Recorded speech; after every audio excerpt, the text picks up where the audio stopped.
네, 안녕하세요. 손쌤입니다. 네, 오늘은 여러분들이랑 지난 시간에 했던 신학로 개척에 이어서 오늘은 절대왕정이라는 걸 공부할 겁니다. 절대왕정이라는 말에서 여러분들 이해하실 수 있듯이 왕권이 굉장히 높아지는 모습을 보이는 시기가 바로 이 절대왕정입니다. 즉, 그 성취 기준을 먼저 보시면 신학로 개척이 가지고 온 유럽의 흥기를 토대로 절대왕정이 등장하게 됩니다. 그러면서 유럽 사회가 어떻게 변화해 가는지를 보는 게 지난 시간과 이번 시간에 주된 테마라고 볼 수 있는데요. 그래서 이 절대 왕정이 어떻게 어떤 순서대로 발전해 나갔는지를 여러분들이랑 한번 정리해 보도록 하겠습니다. 수업 시작하겠습니다. 네, 첫 번째는 절대 왕정이라는 게 등장을 합니다. 이 절대 왕정이라는 거는 정의를 내리면 왕이 제약 없이 전권을 행사하면서 국가를 실질적으로 통치하는 정치 형태를 이야기를 합니다.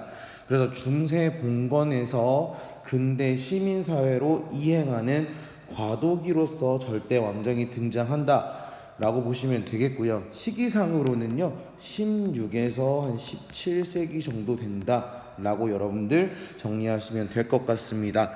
그렇다면 이 절대 왕정이 등장하는데 이 기반이 되는 말 그대로 절대 왕권이 강해지는 걸 뒷받침하는 게 무엇인가를 여러분들이 정리를 하셔야겠는데, 첫 번째로는 사상적인 면에서 왕권이 신으로부터 받았다라고 하는 왕권 신수설이라는 것이 등장을 합니다. 이 왕권 신수설이라는 거는요, 여기 보면은 그 박스에 있는 자료를 여러분들 같이 읽어보시면, 신은 국왕을 그의 사자로 만들어 국왕을 통해 백성을 지배한다. 그러면서 모든 권력은 신으로부터 나온다라고 이야기를 한다는 겁니다. 이렇게 정리합니다. 그래서 그러므로 정의 그 자체에 복종하는 것처럼 국왕에게 복종하라라고까지 그렇게 이야기를 하고 있지요. 그리고 두 번째로 정치적인 거로는 왕의 명령을 따르는 관료제가 등장을 합니다. 관료제를 등장을 시키고, 그리고 왕을 지키는 상비군이 만들어진다라고 이렇게 보시면 될 것 같습니다. 그러면 이들을 지지해주는 거는 봉건치주나 이런 것들이 아니라 신흥 상공업자와 같은 시민 계급이었다라는 게 특징이 되겠죠. 그래서 나중에는 이제 이 시민들이 중심이 되어가지고 혁명을 일으키게 된다라고 생각하시면 될 것 같습니다. 이런 시민 계급은 그 지주 중심이거나 아니면은 교황 중심의 국가보다는 왕 중심의 국가가 자신들의 경제 활동에 유리하다고 판단되었기 때문에 이렇게 움직였다라고 여러분들 생각하시면 될 것 같습니다. 갈게요. 그다음에 이제 절대왕정이라는 게 등장을 하는데, 그 절대왕정에서 그 경제 정책으로 아까 그 신흥 상공업자와 같은 시민들이었으니까 이들 시민들이 떠받치는 이 경제 정책이 바로 이 중상주의 경제 정책이 되겠습니다. 의미는 말 그대로 국가가 경제 활동을 지원하면서도 통제하는 경제 정책이 바로 이 중상주의 정책이라고 볼 수 있겠는데요. 내용으로는 귀금속, 당연히 우리 은 봤었잖아요. 금뿐만 아니라 금 같은 귀금속을 증시하고요. 그리고 수출을 늘려서 돈을 버는 것을 환영을 합니다. 반대로 수입은 최대한 억제하려고 하는 거죠. 그러면서 이제 그 대서양 무역권 하면서 해외 식민지들을 이때부터 많이 개척하기 시작을 합니다. 예, 그렇게 보시면 될 것 같고요. 그래서 이 그 중상주의 경제 정책을 이야기하는 이제 그림이 이렇게 되어 있다. 국가가 이 안에서 굉장히 많이 하죠. 그래서 자국 선박도 보호하고 완성품을 수출하면서 시장인 식민지를 획득하기도 된다. 그러면서 이런 것들을 이제 규제를 한다거나 통제를 하는 게 국가의 역할. 그러면서 시민들이 돈을 버는 그런 구조였다라고 보시면 될 것 같습니다. 그럼 여기서부터 이제 구체적으로 서유럽과 동유럽의 절대 왕정을 살펴보도록 하겠습니다. 첫 번째 에스파냐입니다. 에스파냐 같은 경우에는 전성기가 바로 펠리페 2세라는 왕이 있었습니다. 펠리페 2세 때 레판토 해전에서 오스만 제국을 격파하면서 이 무적 함대라는 것을 가지고 굉장히 크게 성장을 했던 왕 시기였습니다. 시기적으로는 1571년이라고 해서 16세기 말이라고 보시면 되겠는데, 하지만 이 무적 함대가 나중에는 영국에서 다시 한번 더 얘기하겠지만 여기 나와 있는 것처럼 하지만 이 무적 함대는 영국한테 패배를 하게 된다라는 것도 기억하시면 좋을 것 같습니다. 네, 쇠퇴 부분에 있어서는 에스파냐가 대표적인 가톨릭 국가였어요. 그래서 가톨릭 강요 정책을 실시를 하다 보니 이에 반하는 네덜란드가 독립을 요구하는, 우리 종교 개혁할 때 종교 전쟁에서 나왔었는데요. 그 네덜란드가 독립을 하게 됩니다. 스페인의 땅에서 집에 벗어나서 독립을 하게 된다라고 보시면 되겠고, 그리고 무조건적인 그 해외 무역만 생각을 하다 보니 국내 산업이 상대적으로 굉장히 육성이 미비했었다라는 특징도 갖고 있다 정도만 기억하시면 될 것 같습니다. 에스파냐의 펠리페 2세 정리해 주시고요. 영국 같은 경우는 우리 헨리 8세 봤었습니다. 헨리 8세가 종교 개혁을 단행을 하죠. 그래서 영국 국교회를 만듭니다. 그러다가 이제 그 헨리 8세의 딸이었던 엘리자베스 1세가 이제 이 사람 오른쪽에 있는 여왕인데요. 이 엘리자베스 1세 때 에스파냐의 무적 함대를 격파합니다. 그리고 저번에 얘기했던 동인도 회사라는 거를 1600년에 설립을 하면서 해외 시장을 개척을 하고요. 그리고 이 헨리 8세가 단행했던 영국 국교회를 확립을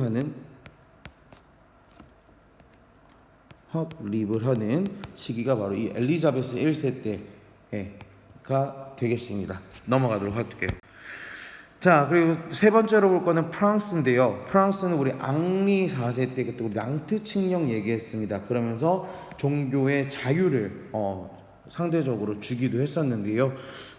그러다가 해양왕이라고 불리우는 루이 14세 때 재상이었던 콜베를 등용하면서 중상주의 정책을 전개를 하게 되고요. 짐이 곧 국가다라고 이야기를 하죠. 그러면서 여기는 이 아름다운 궁전인 베르사유 궁전을 건축하기도 합니다. 이 베르사유 궁전 같은 경우에 나중에 제1차 세계대전 할 때도 한번 나옵니다. 그런 것들 잘 정리해 주시고요. 쇠퇴는 잦은 전쟁을 하고 신교도들을 많이 탄압을 합니다. 신교도들을 탄압했던 게 대표적인 게 바로 낭트 칙령을 폐지해버립니다.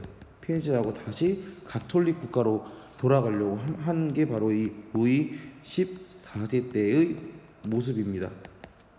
1685년이 되겠고, 그러다 보니까 프랑스에 있었던 이 신교도였던 위그노들이 대부분 해외로 망명하는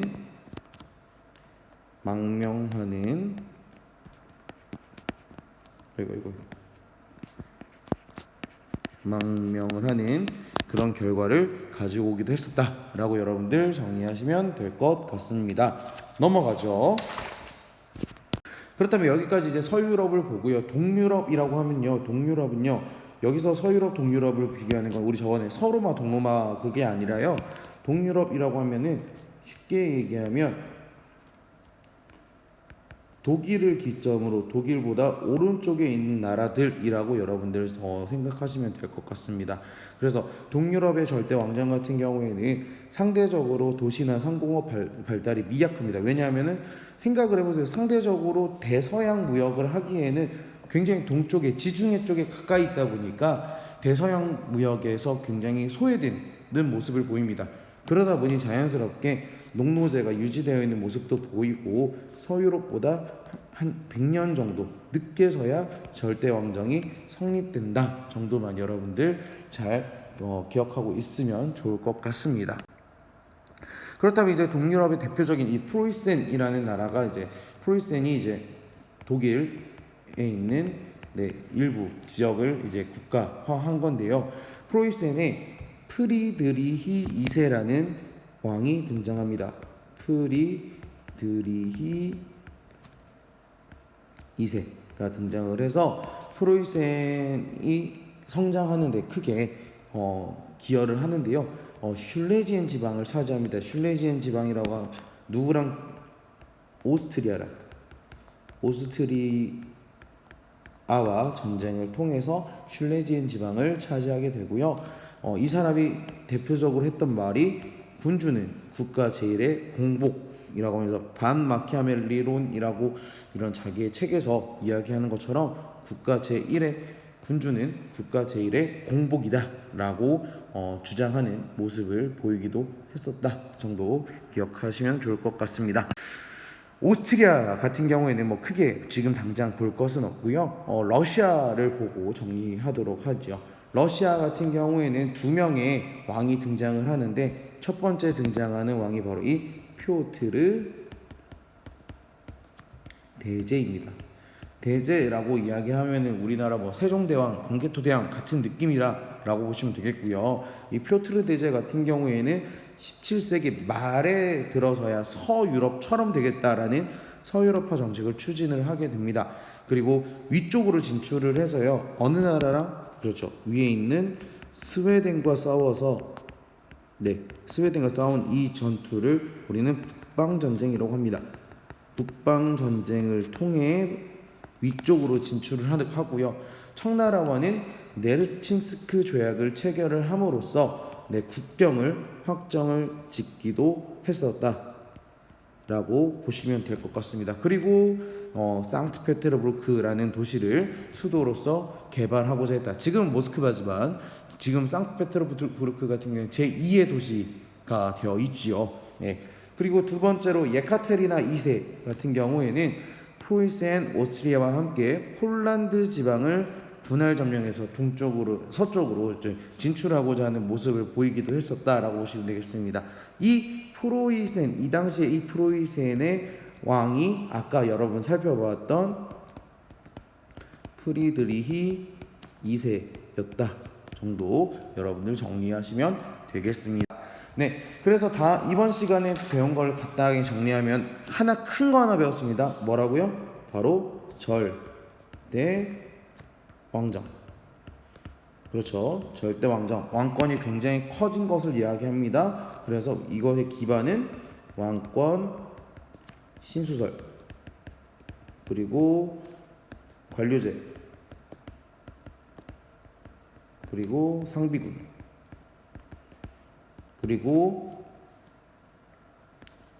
중상주의 정도 정리해 주시면 좋을 것 같고요. 그래서 이 절대 왕정이 크게 보면은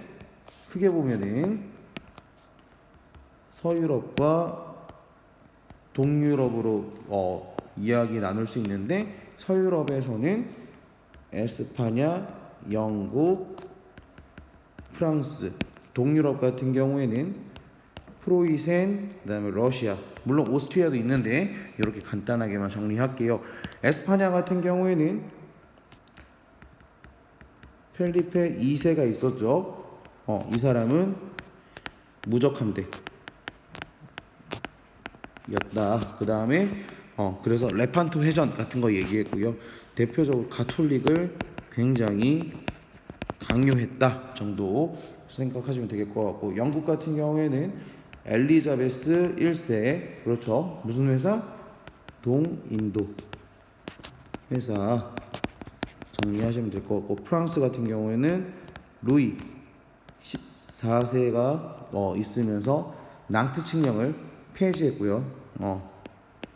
낭트 칙령을 폐지함으로써 잦은 위그노들의 이제 해외 망명들이 일어났었다. 그리고 이 사람이 지은 궁전이 바로 베르사유 궁전이 되겠다 정도 보시면 되겠고, 그 다음에 프로이센의 프리드리히 2세 같은 경우에는 국가제일의 공복이라는 걸 자처했었다라고 생각을 하시면 될 것 같고요. 그리고 러시아 같은 경우에는 표트르 대제, 그 다음에 예카테리나 2세가 있습니다. 표트르 대제 같은 경우에는 무슨 정책? 서유럽화 정책을 펼치게 되고요. 그 다음에 상트페테르부르크, 그 다음에 청나라와 네르친스크 조약 같은 것들을 했다. 그 다음에 예카테리나 2세 같은 경우에는 폴란드를 분할 점령했었다 정도까지만 간단하게 이렇게 여러분들 정리하시면 될 것 같습니다. 네, 오늘 여기까지 정리하고요. 오늘 여기까지 한 다음에 다음 시간에 바로 특식, 아마 추석 이후가 될 것 같은데요. 추석 이후에 특식 한번 추진해 보도록 하겠습니다. 고생 많으셨습니다.